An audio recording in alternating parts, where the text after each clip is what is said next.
talking about two nuclear rivals, India and Pakistan, and the disputed region of Kashmir. If you can explain to this global audience how high the stakes are now, why the Indian Prime Minister Modi has done this, and do you see this as a possible flashpoint with thousands more soldiers brought into this, one of the most militarized areas of the world? Well, yes. I mean, I think it's a kind of exercise in completely authoritarian power. And I think there are two big questions here. What does it mean for Kashmiris? And I think both Sanjay Kak and Mirza Wahid have given us some sense of that. But what it also means for India, in the sense that parliamentary democracy is really a sham. That is what Modi and the BJP are revealing again and again and again. That just by fiat they can sort of decide on something, on the fate of a large group of people. Now, of course, which groups of people is really important, and it's not accidental. It is the fact that, you know, the target is really Kashmiris and Kashmiri Muslims in particular.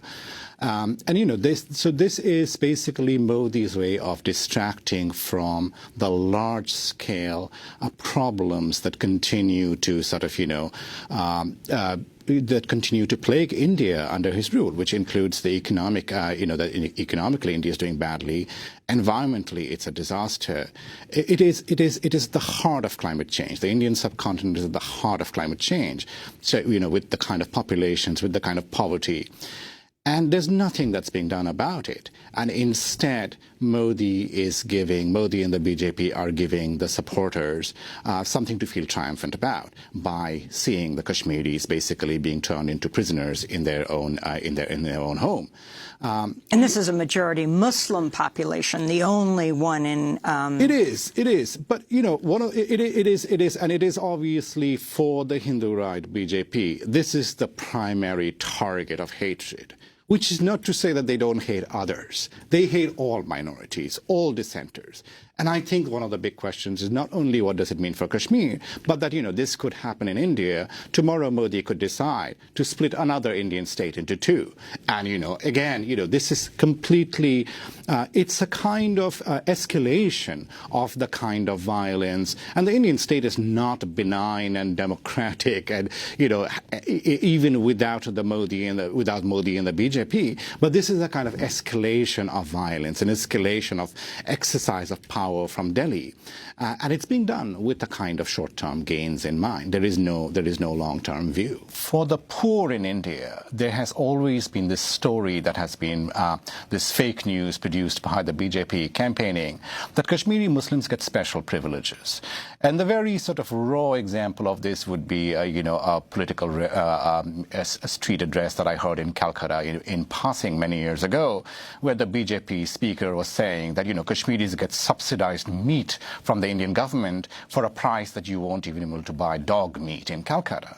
This is clearly directed at the large masses of the Indian poor, that Kashmiris, and this is a set of other groups as well, including Indian Muslims as well, that they get special privileges. It's similar to the welfare queen comments that, you know, Americans make about its black minorities, that, you know, they get special privileges, and it plays on to the same kind of majoritarianism, same kind of sectarian nationalism. So that's one part of it. The other part of it is for the other part of India's BJP support, which is the sort of the more elite, the business crowd. And it is that now you can go into Kashmir and buy land. You know, on social media is filled with Hindu rights supporters of Modi saying, we will now marry Kashmiri women. And you can kind of see the settler, colonial, racist, sexist, sort of the rhetoric at the heart of it. And so the idea is that they can now purchase land in Kashmir and basically turn it into an investment destination. So that's what Modi is doing. And so in that sense, I think there is a sense that, you know, we are going to let more Hindus move into Kashmir. I will just say one thing, though. Kashmir is not alone in this kind of protection of land rights. This is common in many border parts of India where there are minorities or indigenous people. This is true in many parts of the Northeast, including the state where I grew up in Meghalaya, where the similar protection is in place that you cannot buy land if you are not from the indigenous groups there, in order to protect them from being swamped by much more power, people with much more access to capital, essentially. So it's not. But the BJP, particularly in the Hindu right, makes an issue out of it with regard to Kashmiri Muslims alone.